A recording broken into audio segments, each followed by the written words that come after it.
Hello, and welcome to the opening concert of the 2021-2022 Soul of the City concert series. So it's been 2 years, and we're back. Yeah. So this was one of the last concerts we did before the pandemic shut everything down, and so we're just really happy to have our audiences back so you can enjoy this really fun event. We do this every year, and we'll do it again next year and the year after that. It's a fun brass showcase which really features all of our different chamber music ensembles, which at Lamar is a very important part of our students' education. It really shows them how to act as individuals on individual parts and not quite such a large ensemble.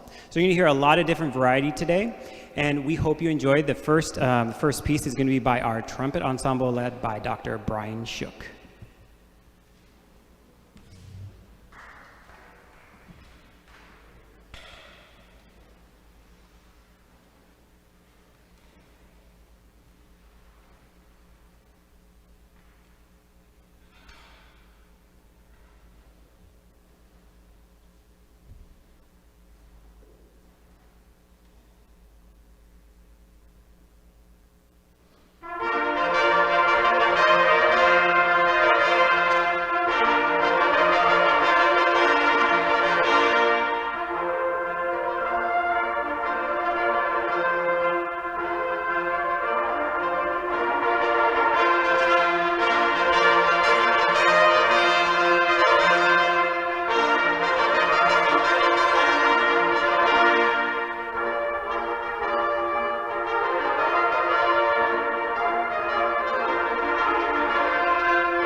What a way to open up the concert. Let's give another round of applause for our trumpet ensemble.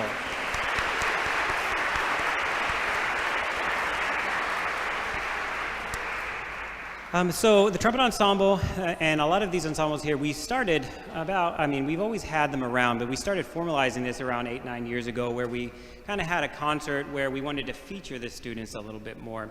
And the other thing that we have at Lamar is a brass festival. So we have a series of festivals at Lamar, and we have a piano festival, a percussion festival, all the information that's available on lamar.edu/music. So if you're interested in seeing some more live events, please visit our webpage.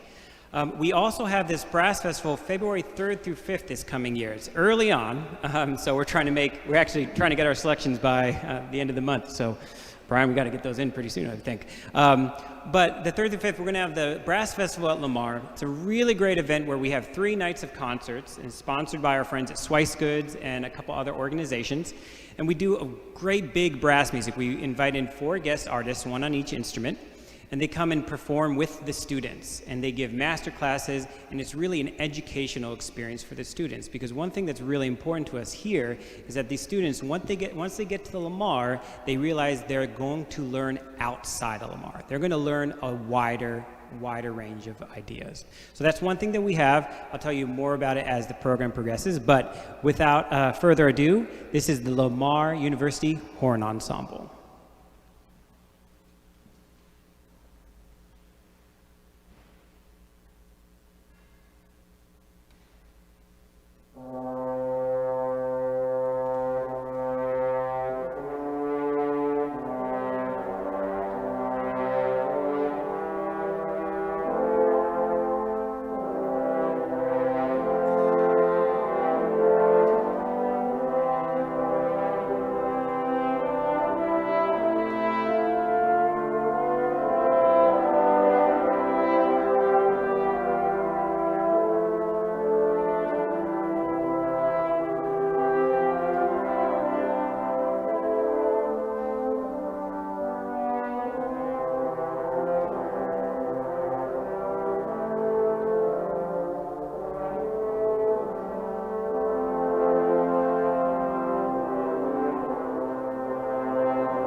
right, great job to the horn choir, who's directed by our newest brass faculty member, Mr. Max Paulus. Where's Max? Max, stand up.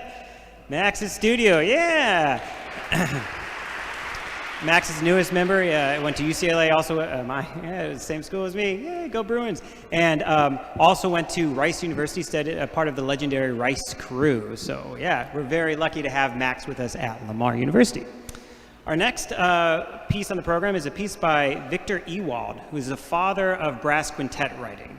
And so it's very fortunate that we have our honors brass quintet. So this is the flagship of the chamber music program. This has been the oldest member of what we now call the chamber music outreach program at Lamar University. So every year we set up many different schools to attend, middle school, elementary school, and even some high schools. And we have these students put together a show of brass quintet music very similar to a Canadian brass or an Empire brass show. They go into the schools and they introduce students to the love of chamber music and just really the love of music in general. And many of the schools they go to are schools that maybe never have seen a live performance before. So it's really their first opportunity to experience this and kind of grow that love of music that we hope will be a part of the community forever. So it's a really important part of us and our mission at Lamar University to spread music inward and outward. So this group was one of the flagship groups of it. They'll be going out in December and January and a lot of other shows coming up here. This is one of the serious pieces from their show. They do a lot of other funny shtick pieces. But this is a piece by Victor Ewald, like I said, 19th century composer who really was the one who founded what the brass quintet sound is. So this is the first movement from Victor Ewald's Quintet number 1.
Great job, gentlemen. Yes, so they will be going out starting December. Actually, they have about 7 or 8 shows, so their faces are going to be a little worn out by the end of the semester. But and they have about a 60-minute program that they're working on. So if you want to know more about it, again, lamar.edu/music. We have all their performances and everything listed.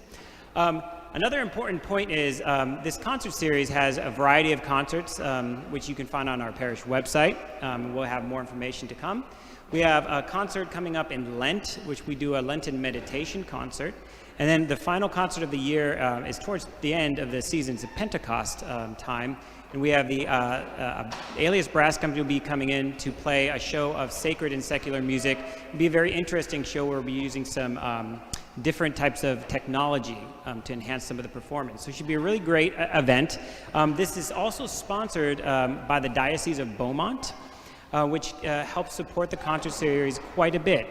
The other support comes from viewers like you. So our concert series is completely free and open to the public, but if you are able, we have passed out collection envelopes, and there's a big green basket in the back there.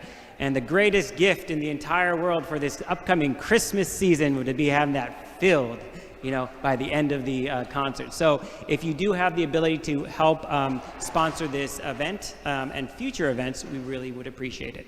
And without further ado, I invite up my good friend of many years, Mr. Victor Gomez. Very good evening. My name is Victor Gomez. I have the extreme honor to stand in front of these fine gentlemen behind me. We are the conical choir, meaning that our instruments are a cone that's wrapped around, so it's conical rather than like cylindrical, like a trumpet or a trombone. Anyway, the first piece that we're playing is called Trink Cannon by Mozart. Neither one of these instruments had been invented at this point, so it's an arrangement, and it's by my very good friend, Air Force Staff Sergeant Justice McKenzie. He's one of 2 arrangers for the whole Air Force, and I was actually visiting him in San Antonio last year in Oktoberfest. And I don't know if you folks go over there, but there's this place called the Beethoven Manor Corps, where it's like kind of a beer garden, and there's always these German singers and instrumentalists. It's a great time. And there was a men's choir who sang this song. And I leaned over to my friend Justice. I said, "Could you arrange this for my group?" He said, "Absolutely." And so here it goes. Please enjoy.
While they're switching, I want to take this opportunity to mention that 2 of the tuba players here, this will be their last performance as a member of the studio. They're doing their recitals this semester, their senior recitals, and they're off to student teach next semester. And that is Mr. Gerson Reyes and Logan Sells. Would you guys please stand up?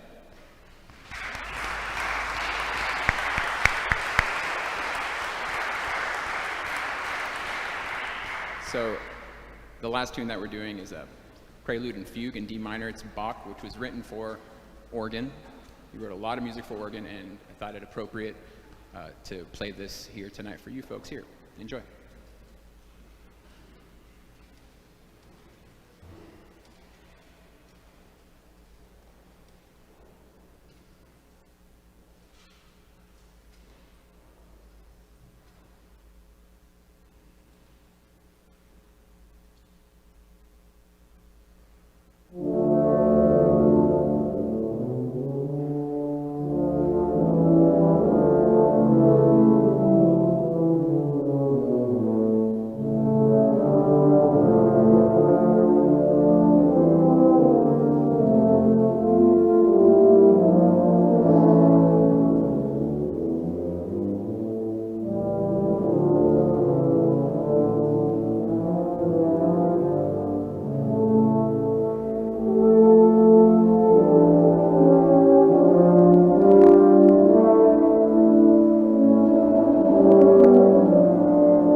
yeah, that's our really awesome tuba euphonium ensemble. Let's give another round of applause for the tuba euphonium ensemble. Huh?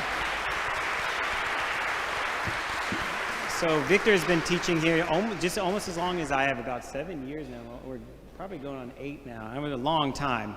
And actually, I've known Victor for a very long time. He actually played at my wedding. And Victor and I have been friends since we were at U of H together in when was that? A long time ago now. Yeah, and one of the things that we shared is a love for chamber music. And one of the real reason why it was such an easy decision to have, like, oh, we need a tuba euphonium instructor. Okay, we're getting Mr. Gomez. Victor and I knew it straight away because we played in quintets together. We played in every type of chamber music together, and there's no one better to help these students. And thank you, Victor, for all you do.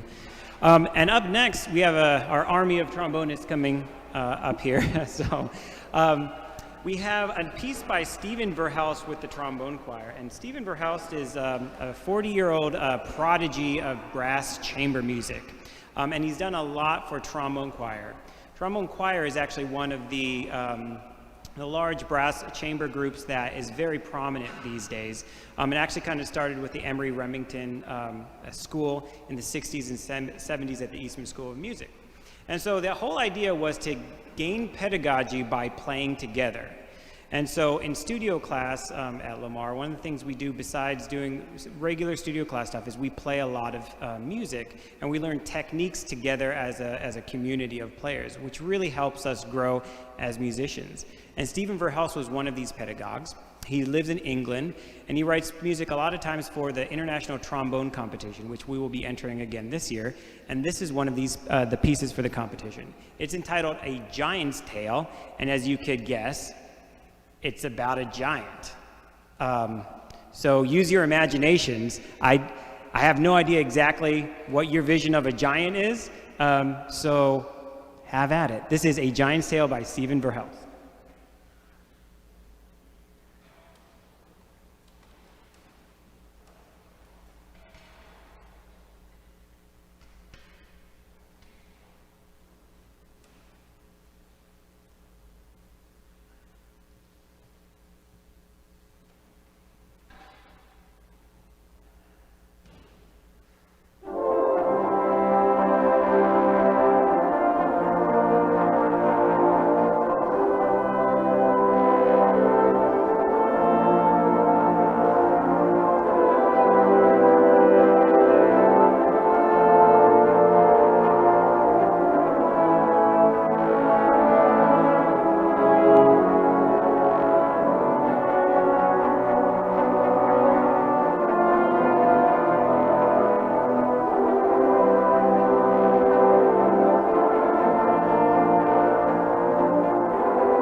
As pieces is a lot of work too.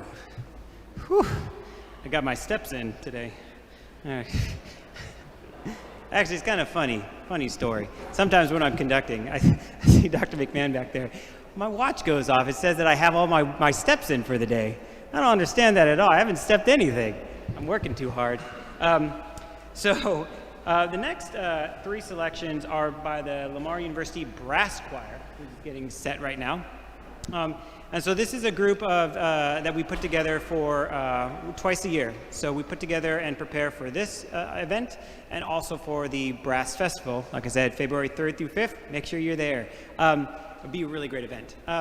But the pieces that we're going to play are very specifically suited for this space, for a cathedral, okay, specifically a basilica.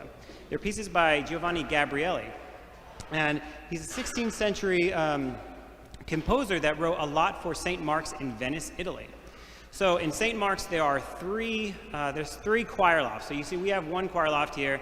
Imagine a church probably, I don't know, 10 times the size, if not larger, with three, I think they actually have a fourth balcony as well, a choir loft, and there's an organ on each one. So it's pretty cool. So what they tried to do back in the 16th century is they tried to have something called essentially a stereo sound type of music. So there would be a conductor in the middle of the room, the middle of the cathedral, and there would be a conductor on each balcony. And they'd be conducting each of the different groups, and depending on where you sat in the church, you would hear something totally different. So if you sat over here, you may hear certain voices sound at different times, and over here at different times. So people would go and listen to the music and sit in different locations, okay? I'm not gonna have you do that here because, stay still, you know? But this music was actually written for brass specifically, and St. Mark's was really the center of that in Italian musical life at that point. Especially as musical instruments started entering the church. The organ was the first instrument that really started becoming important in the church. And does anybody know what the first brass instrument that was actually allowed in the church was? Abby. The trombone. This is because she read my dissertation. A lot of boring words. Anyway, the trombone was the first instrument allowed in the church because it actually didn't have any valves. It was the only chromatic instrument. And what it did was actually match the voices of the church choir. So you have a soprano trombone, an alto, tenor, and a bass, and they sat with the choir and they matched the pitches. We don't do that much anymore, but we do play this great music. So this is the Canzone per Suonare Septimi Toni a 8, which is for 8 players. It's from his Sacred Symphony. So it's a symphony composed specifically for sacred purposes. This is his first piece, and then we will follow with the Gloria.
So as you can see, there's a lot of mimicry between the different parts. So one part will play something and it will repeat back, and sometimes in a slightly different way. So very interesting type of style of writing. And we have another piece coming up here. I'm going to invite up to the podium my grad student, Davion Jones. At some point, you'll be Dr. Davion Jones. You could give him a couple more years. So Davion is the assistant conductor for the group, and he also works with me a lot in the brass area. I couldn't actually do this without Davion. I told him this in the rehearsal, and I was trying to be really nice and sensitive, but he's like, you don't mean that, but I truthfully do. Okay, you're definitely an asset to Lamar. He started his master's here this semester, and he's going to go on to do some great things. So this is his. One of the things we really try to do is make sure that our grad students also understand some of the other things that you'll be doing. For instance, I am also the director of music for the Diocese of Beaumont and the Cathedral. So I also conduct church choirs and a lot of different types of things. So we try to show our students that being a musician in complete is really multifaceted. There are a lot of different parts of the job that require you to think outside of the box. And so this is Davion's first go at it. He's doing amazing. He's going to conduct the Gloria, which is very similar to, in our celebration of the Mass, the Gloria that we have. This is a little slower version of it, but it has some of the same mimicry. This is in 3 choirs. This is the Gloria from Sacred Symphony.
right. Well, thank you so much for coming. We have one more piece for you this evening. I want to thank a lot of people. So we have a lot of people from Lamar here. I want to say Dr. McMahon. I see Dr. McMahon there. Our chair, Dr. Jeanette Fresney. Thank you for supporting us and all we do. Of course, all the brass faculty, Brian, Max, and Victor. And then I do some stuff. And then all the people in the music ministry that are also here. We have Abigail Dupin, who's my wife, and she's up there. She's running the sound for the live stream.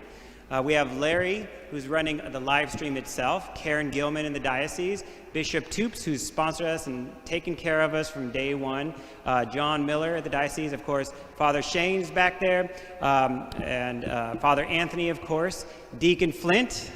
Deacon Flint's back there, always taking care of everything. Diane and Abby Barbosa, who've helped out so much. Margaret's back there. Sue's back there. Everybody's back there. Thanks for coming. But yeah, we have really a lot to be thankful for here at the church. We have a great community, lots of support, and especially for the arts in our community. So without everybody here, we just can't do it. So thank you for supporting our students. Let's give a round of applause for our amazing students.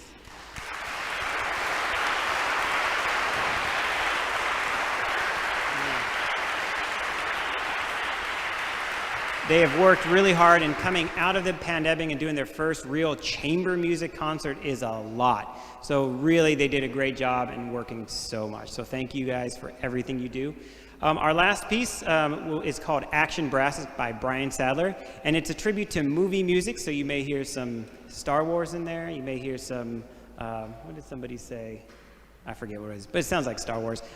You'll have a really good time. Thank you for coming tonight. This is Action Brass.